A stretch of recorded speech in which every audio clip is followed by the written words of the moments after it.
오늘 여러분과 함께 희망이 되는 교회라는 제목으로 말씀을 나누고자 합니다. 교회라는 단어 자체가 희망이 된다라는 단어를 쓰기가 참 그렇지만 소위 말하는 우리가 교회라는 단어는 가르칠 교자에 회집할 회자 한문으로는 그렇고요. 헬라어 단어로는 에클레시아, 뭐뭐로부터 클레시아, 부르다라는 그런 이야기로 쓰여집니다. 결국 부름받은 뭐뭐로부터 부름받았다라고 이야기하는 이런 교회라는 것은 단체이기도 하고 모임이기도 하고 어떤 사람들은 건물이라고도 이야기합니다. 근데 여러 가지로 이야기하다 보면 건물, 단체, 모임 이런 것보다 교회의 가장 중요한 핵심은 이것이 누구를 향한, 누구를 위해서 어떤 마음으로 모여 있냐라는 게 중요한 겁니다. 그래서 교회라는 건물 안에 쌓여 있는 것이 아니라, 교회라는 것은 어떤 장소에 국한된 것이 아니라, 교회라는 것은 어떤 교파와 어떤 상황들을 규정 짓는 게 아니라는 겁니다.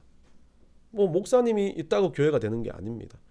이단이라고 말하기 그렇겠지만 위트니스리 같이 어떤 누구가 리더가 아닌 상황에서도 모여 있는 단체가 되고 자기들은 교회라고 부릅니다. 여하튼 이런 모든 것들의 가장 중요한 핵심, 교회라는 핵심은 누가 대표냐는 것이 중요한 핵심입니다. 요 근래 이제 아파트들을 가보니까 아파트에 전체 아파트 대표를 뽑는 선거를 하더라고요. 보니까 연말이라서 그런지 이제 우리 아파트에도 했고, 또 이제 어떤 집사님 댁에 가니까 아파트 선거에 이제 대표를 뽑더라고. 이렇게 뽑는 기호 1번, 2번 이렇게 적어놨던 거 봅니다. 그래서 우리 아들하고 우리 아파트의 대표, 우리 아들은 2번 젊은 사람이 된다. 아니다, 나는 젊은 사람 절대 아니다, 1번이 된다. 우린 뽑으러 가지도 않으면서 딱 했는데 제 말대로 됐습니다. 그러니까 그래서 제가 느낀 거, 아들하고 이야기한 건 그겁니다. 이 사람은 직업난, 공난, 이 사람은 경력난 별로 없습니다. 근데 일본에 제가 봤을 때 그 아저씨는 경력란에 오만 거 다 집어. 배드민턴 대표, 이 사람이 된다 분명히. 그런데 우리 아들은 젊은 사람, 직업도 괜찮아. 이 일본란은 직업이 또 없어요. 근데 경력에 무슨 화려했고 나이가 들어서 이번은 직업이 없잖아. 그런데 우리 아들이 딱 찾았어요. 어떤 농장 대표. 그러면서 느낀 게, 대표가 된다는 건 뭐 때문에 저렇게 자기 일을 하면서 봉사 같은 일인데 할까라고 고민을 해봤습니다. 그리고 오늘 이제 집사님 댁에 가는데 그 단지가 우리 여기에서 제일 큰 단지라 그러잖아요. 거기는 완전히 보니까 경쟁자, 막 보니까 나오신 분들도 막 공직에 있었고 뭐에 있었고 막 엄청난 화려한 이력서를 가지고 막 경쟁을 하더라고요. 두 분인가 세 분이. 그러면서 막 포스트까지 만들어놨어요. 거기 안에 엘리베이터 안에 보니까 턱이라고 포스트를 만들어가지고 공약 딱딱딱 나와가지고 만들어보면서, 야, 이분 대단하다. 근데 그분이 이상한 이렇게 손해 사정사 이런 거 하시는 분이더라고. 그러면서 보면서 이분은 무슨 마음으로 저렇게까지 막 프린트까지 해가지고 와서 대표를 할까. 보통 아파트 대표라 그러면 그냥 봉사하는 직 같은데 뭐 때문에 그럴까라고 생각을 하다가 어느 날 우리 후배가 아파트 대표를 자기도 나간대요. 며칠 전에 전화를 새 인사한다고 전화를 하는데 아파트 대표를 나간대요. 보통 아파트 대표를 지금 뽑나 봐요. 대표를 나갔는데 왜 나가는데, 그러니까 형님 생기는 게 많습니다. 그렇게 이야기를 하더라고. 그것도 권력이라고 엄청난 힘이 있다라고 그럽니다. 아파트, 여러분들 아시죠? 아파트 상가 있는 교회. 이 동대표가 밀어주면 아주 잘 된다. 그래요. 형님도 아파트 상가의 교회를 가시라고. 그래서 아파트 대표와 친해지라고. 그러면서 나한테 막 이야기를 하더라고요. 옛날에 사랑의 교회 다니는 후배였는데. 그러면서 이야기를 들어보니까 대표가 된다는 건 대부분 대통령이 되고 누군가 되고 이 세상의 대표가 되고 누군가의 대표가 된다는 건 단순하게 그냥 재미로 하는 건 아니다라는 생각이 들면서 그들은 대표의 이윤과 목적과 어떤 가장 자기한테서 어떤 이익을 받는 것들을 생각을 하는구나라는 생각을 해봤습니다. 이런 대표도 돼보고 싶어하고, 이런 막 세상의 대표들은 우리가 하려고 노력을 하는데 교회 안에서 뭔가 일 좀 하라 그러면 안 합니다. 교회 안에서 대표가 되라 그러면 이익이 남는 곳에서는 사람들이 모이지만 교회 사람도 똑같습니다. 그냥 주차 봉사라든지 헌신하는 곳은 대표가 잘 안 된다라고 말을 합니다. 그런데 진짜 궁극적으로 생각해 보면 우리가 이렇게 세상의 대표는 그렇게 안달이 나서 하지만 교회 안에서 뭔가에 대해서는 그렇게 싫어하는, 여기에 진짜 대표는 다른 어떤 대상도 아닌 우리 예수 그리스도라는 것을 우리는 기억해야 된다는 겁니다. 그렇기 때문에 우리는 오늘날 교회라는 이름 앞에 그냥 모여질 거고 가르치고 어떤 모여진 곳이라면 교회라는 이름을 적지만 우리는 교회를 떠나 그 앞에 이름이 새겨진다는 겁니다.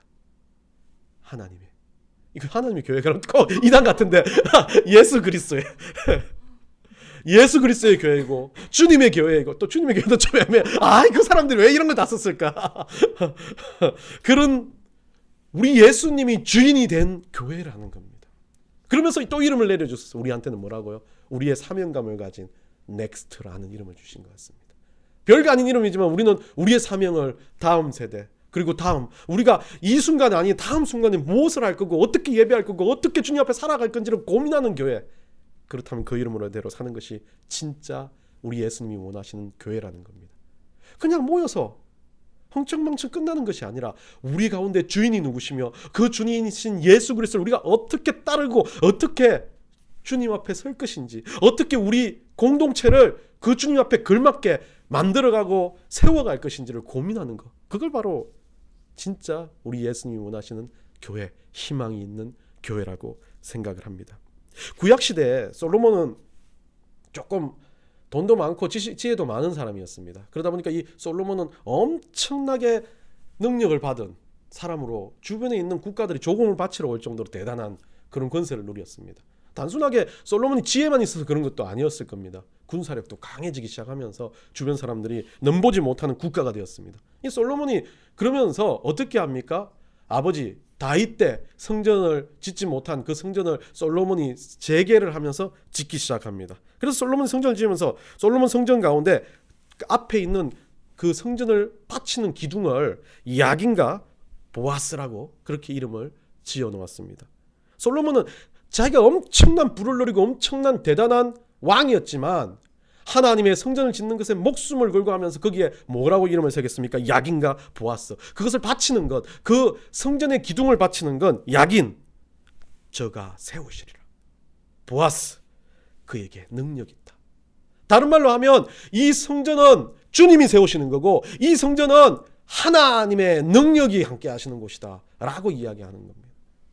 결국 그것을 가지고 성전이라고 이야기했습니다. 구약의 사람들은. 오늘날은 교회를 교회라고 보고 건축에 뭔가를 의미를 두는 것은 이 솔로몬과 같이 그냥 단순하게 그것 가운데 건축을 지어서 의미가 아니라 누가 이 교회, 여기에 우리가 모여있는 이곳의 주인공이 누구시냐는 것을 알려준다면, 누군지는 알게 된다면 그게 진짜 우리 예수님이 원하시는 교회가 된다는 것을 말해줍니다. 오늘 본문은 베드로를 통해서 예수님이 이제 교회, 에클레시아라는 이 단어를 쓰시면서 너희들이 모여야 할 이유에 대해서, 너희들이 살아가야 할 이유에 대해서 설명하는 장면입니다. 그러면 오늘 본문을 통해서 우리는 한 3가지 정도로, 물론 이제 오늘 강해처럼 하지 않겠어, 3가지 정도만 우리가 왜 우리 교회 안에, 아니면 우리가 한 희망이 있을 교회라면 우리가 내가 그냥 집에서 가정 예배만 드려도 그것이 교회가 될 수 있는데 거기 안에 뭐가 있어야 되는지를 3가지로 나누고 오늘 말씀을 마치고자 합니다. 첫 번째는요, 오늘 본문의 말씀을 봅니다. 본 말씀 보면요, 뭐라고 되어 있습니까? 17절에 봅니다. 17절에 보면 바요나 시몬아 내가 복이 있도다. 내가 이를 내게 알게 하니는 혈육이 아니요 하늘에 계신 아버지니라. 뭐 때문에 이 바요나 시몬아 네가 복이 있다라고 말했습니까? 이 복은요 마카리오스라는 단어를 씁니다. 죄송해요. 이게 우리 그때 이 마카리오스는 제가 헬라 단어에 올 때 상당히 재밌게 외운 단어거든요. 좀 지저분한 이야기인데 하지 맙시다. 새해부터 근데 또 말을 그랬으니까 궁금하잖아요, 맞죠? 헬라 단어 막 외우고 있는데 제가 장이 좀 안 좋지 않습니까? 장이 좀 안 좋았습니까? 그러니까 우리 후배가 헬라 단어 같이 헬라 다음날 시험인데 장이 안 좋았고 막 그날도 이제 물처럼 나오는 것 때문에 힘들어가지고 왔다 갔다 하니까 형님 제가 기도를 해주겠다고 하면서 그 기도를 해준다고 하는데 헬라 단어를 외우니까 이런 단어가 있다면서 형 제가 그 경상도거든요. 하나님 막아 주십니다. 마카리오스 그러더라고요. 그러면 그게 막히는 게 복이다. 막 그렇게 이야기를 하더라고요. 그러면서 그때 그날 저녁에 좀 안 나왔던 것 같아요. 여하튼 이 마카리오스는 복을 이야기하는데 다른 말로 우리가 단순하게 제가 여러분들한테 수없이 많은 복에 대해서 이야기하지 않습니까? 신년 되면 새해 복 많이 받아서 인사하지 않습니까? 근데 하나님은 예수님이 베드로를 보고 복에 대해서 정확한 단어를 썼으면 네가 복 있다. 뭐 때문에 복이 있냐라는 거죠. 이 복이 뭐라는 겁니까? 이 복은 마카리오스, 하나님의 나라에 참여할 때 나오는 그 희열과 기쁨, 감사, 이것을 가지고 복이라 그런 겁니다. 구원받은 기쁨, 내가 하나님의 백성이라는 기쁨, 교회 안에서 똥자루, 난쟁이 똥자루 같은 한성훈 목사 입술에서 나오는 내 말을 듣는 게 아니라 하나님의 말씀을 들을 수 있을 때 기쁜 이유, 그게 바로 마카리오스입니다.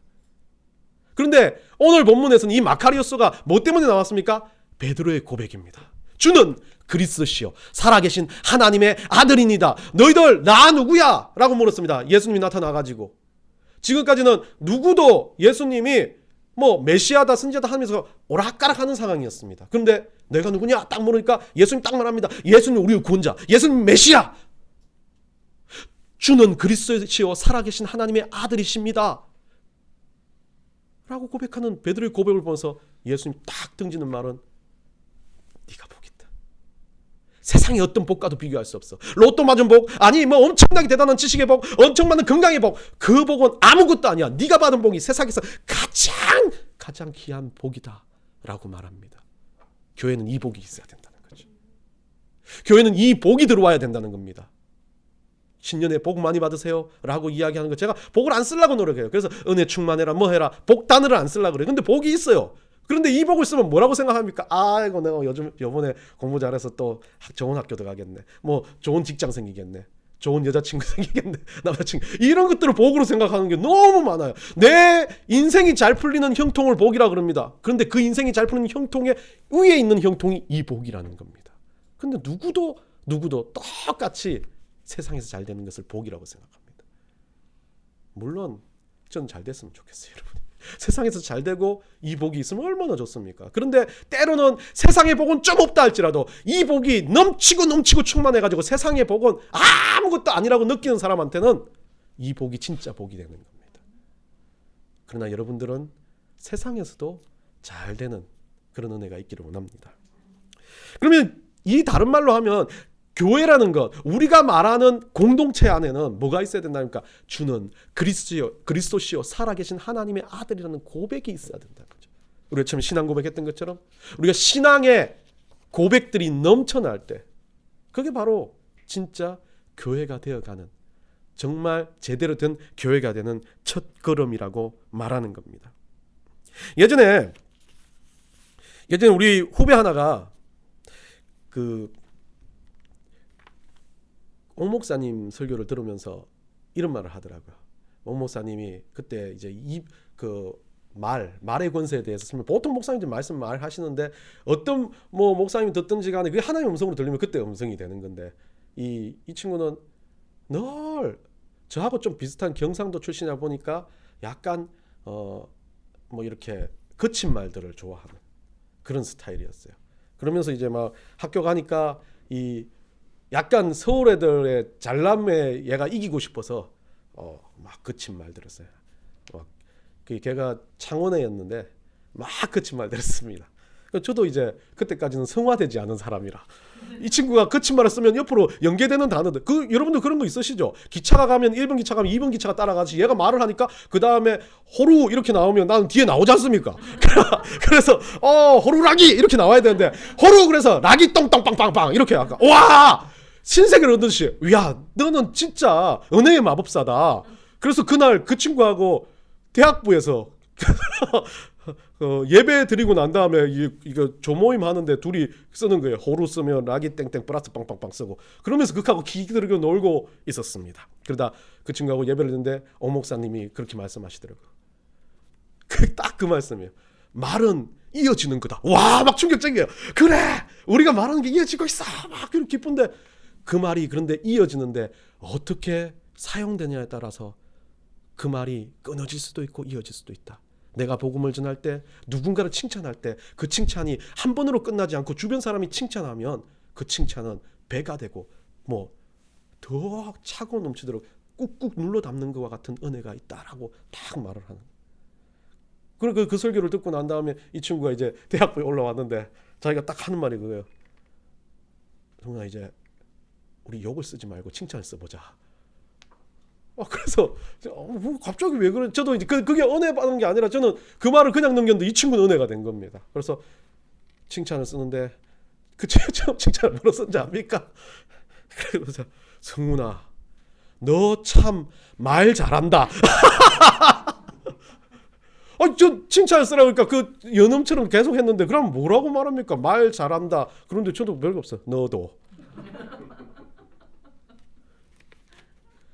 근데 지금 뭐 하는지 미국에 있다는 소리 들었는데 뭐 하는지 모르겠지만 이 친구가 그 이후로 말이 바뀌고 언어가 바뀌더라고요.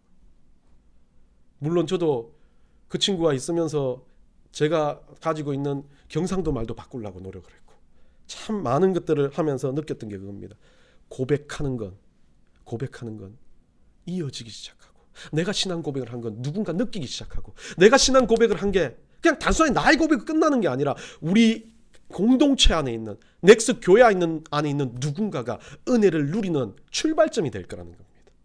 그냥 단순한 내 것으로 끝나지 않습니다. 내가 고백하는 게 내 자녀의 고백이 되고 내가 고백하는 게 나의 가족의 고백이 되고 우리 공동체의 고백이 되는 것. 그게 바로 베드로가 원하는 이 고백, 신앙 고백의 가장 큰 장점이요 원리였던 겁니다. 예수님 그래서 베드로를 극단적으로 칭찬합니다.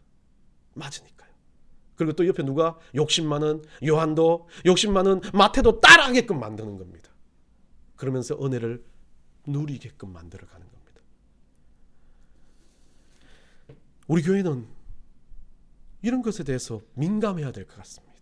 칭찬해주고 기도해주고 사랑해주고 예수 그리스도의 복음을 듣고 누군가에게 그 복음을 진짜 수다쟁이처럼 전할 수 있는 그런 은혜가 2022년 가운데 우리 가운데 넘쳐나기를 원합니다. 두 번째는요. 오늘 본문의 말씀에 이제 그렇게 말합니다. 이제 베드로 너 이외에 혈육에 있는 하나님 계시는 내가 내게 이르는 베드로야 내가 이 반석 위에 내 교회를 세운다라고 이야기합니다. 이 반석은 다른 말로 하면 지금 말했던 마카리오스입니다. 마카리오스 복. 주님 앞에 신앙 고백을 한 그 은혜 복입니다. 그 반석 위에 세우겠다는 거예요. 여러분들 좀 뭐 여러 가지 이야기하면 이 페트라라는 단어 때문에 베드로가 나왔다 이런 이야기를 하면서 사람들은 이 반석이란 단어 자체를 가지고 반석처럼 단단한 것 그리고 뭐 베드로의 반석 해가지고 천주교는 그것이 가장 베드로가 핵심 인물로 생각을 합니다. 아닙니다. 저는 이거 보기에 신앙 고백 예수님 말하는 그 복 위에 교회를 세우겠다. 네가 말하는 신앙 고백, 네가 말하는 복음을 전파하는 능력, 네가 말하는 입술에서 흘러나오는 하나님의 은혜를 전파하고 하나님 나라의 백성이 된 너의 그 감격을 가지고 교회를 세워가겠다는 겁니다. 그러면서 뭐합니까? 그 위에 그 다음입니다. 음부의 권세가 이기지 못한다라고 이야기합니다. 교회가 세워지고 난 다음에 그 다음에 필요한 것은요. 음부의 권세가 이기지 못한다. 이는 다른 말로 하면 두 번째는요. 승리가 있는 교회입니다. 아니요. 그 이상한 사람 승리 이름 말고요. 진짜 이기는 승리가 교회 가운데 있다는 겁니다. 여러분들 우리는 쉽게 생각할지 모르겠지만 음부의 권세라는 게 서울이라는 단어를 쓰고 또 사단이라는 단어를 쓰고 막 악한 영이라는 단어를 쓰고 뭐 여러 가지를 막 의미를 가지고 이야기합니다. 근데 교회 안에서는 그것들의 대상에 대해서 너무 민감하니까 영적 전쟁이니 막 대단한 거니 내가 어떻게 공격을 당하니 이런 말들을 많이 하기 시작합니다. 그러다 보니까 어떻게 생각합니까? 늘 나는 사단한테 졌다. 패배자처럼 늘 생각을 합니다.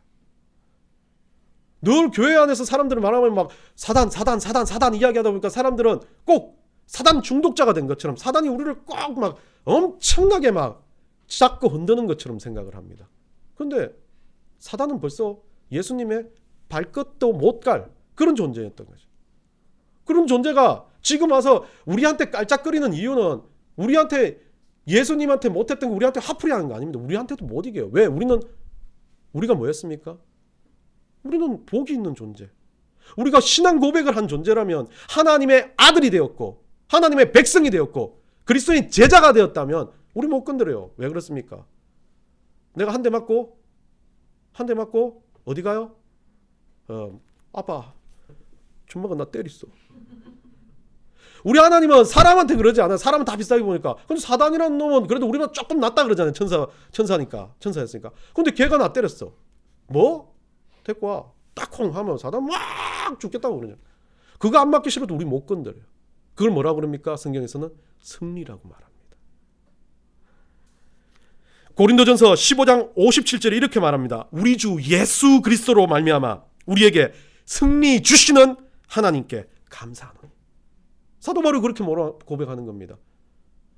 다시 말하면요. 우리 주 예수 그리스도가 우리에게 승리를 허락하셨다. 그렇기 때문에 나는 하나님께 감사한다. 왜? 이겼으니까. 진싸움을 하는 게 아니라 나는 이겼으니까 감사하다라고 말하는 겁니다. 우리 인생 가운데 얼마나 많은 어려움과 아픔과 사단의 공격, 막 힘든 것, 유혹들 넘쳐납니까?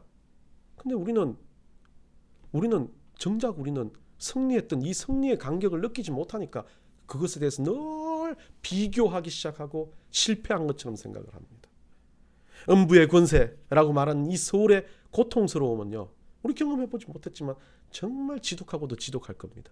그런데 그것을 이기는 능력은 다른 말로 우리가 받은 이 구원과는 비교될 수 없다는 겁니다. 우리가 받은 이 은혜에 비해서는 진짜 아무것도 아니라는 것을 알려주시는 겁니다. 우리 인생 가운데 우리는 온종일 주님 앞에서 우리 인생을 막 열심히 달려간들, 세상에서 정말 끌어모아서 돈을 끌어모았들, 막 진짜 수없이 많은 지식들을 가지고 세상에 엄청난 지식들을 평비하게 만들었던 우리는 이 기쁨, 이 복을 누릴 수 없습니다. 오로지 우리의 주님으로, 오로지 우리 주님을 나를 위해서 승리하신 예수 그리스도로 우리가 믿음으로 받아들일 때만 이것을 받을 수 있는 은혜라는 겁니다. 마지막으로 말합니다. 마지막으로 뭐라고 말합니까? 19절입니다. 교회가 희망이 있을 이유는 천국의 열쇠를 내게 주었다라고 말합니다. 예, 처음에 에클레시아, 이제 너를 사도 베드로를 통해서 교회를 만들겠다. 반석 위에다. 너의 신앙 고백에다 교회를 만들겠다. 그리고 어떤 악조건도 못 들어오게 만들어 주겠다.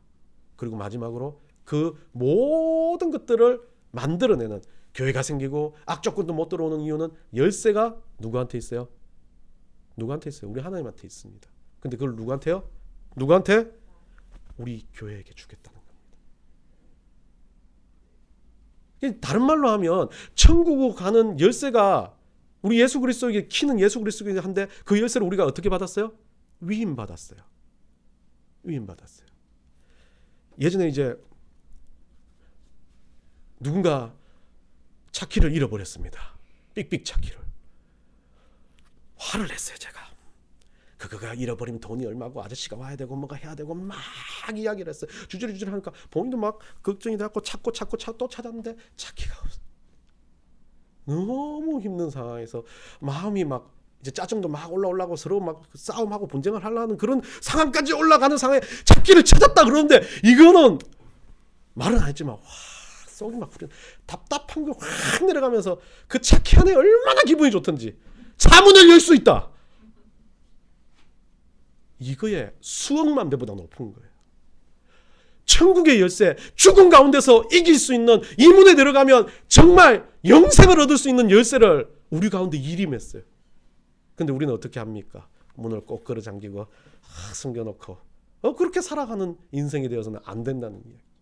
우리가 이임받은 이 열쇠를 가지고 우리 안에 정말 천국을 경험할 영혼들을 불러 모으는 게 우리의 역할이라고 오늘 말하고 있습니다. 교회의 본질은 예수 그리스도가 주인이기 때문에 그 안에 뭐가 있습니까?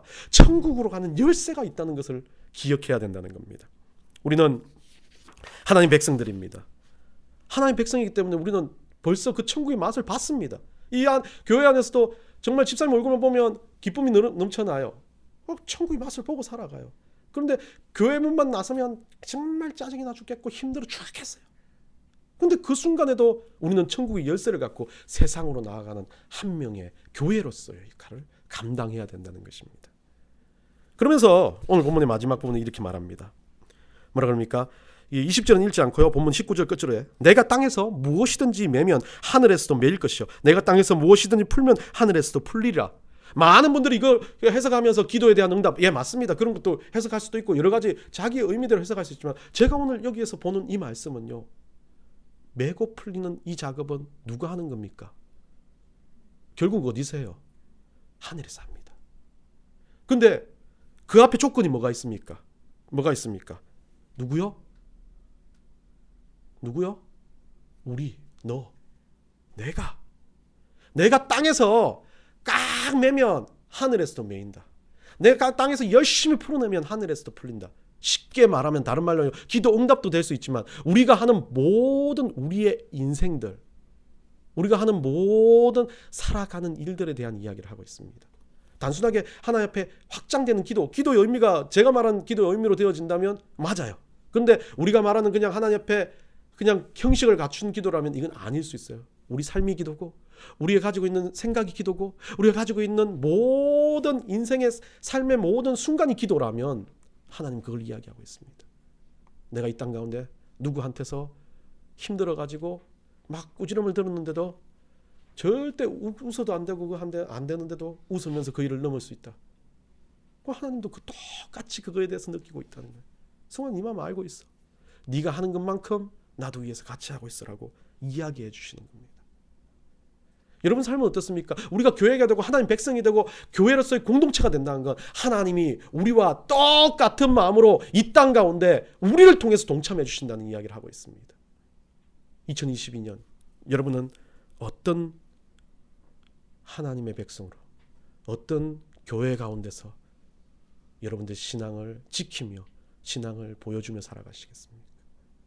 오늘 진짜 희망이 되는 교회는 이름 앞에 어떤 교회가 붙은 게 아니라 우리 예수님이 거기에 주인공이 되어주시고, 우리 예수님이 거기에 승리로 우리에게 함께 해주시고, 우리 하나님께서 우리와 함께 하시며 아파하고 힘들어하고 때로는 우리의 매임과 우리의 풀림 가운데 동행해 주신다는 임마누엘이라는 그 단어처럼 함께 해주신다는 그 능력의 하나님이 있다는 것을 믿으며 살아가는 그런 교회가 되었을 때 2022년 우리의 사명을 다 제대로 감당하는 줄 믿습니다.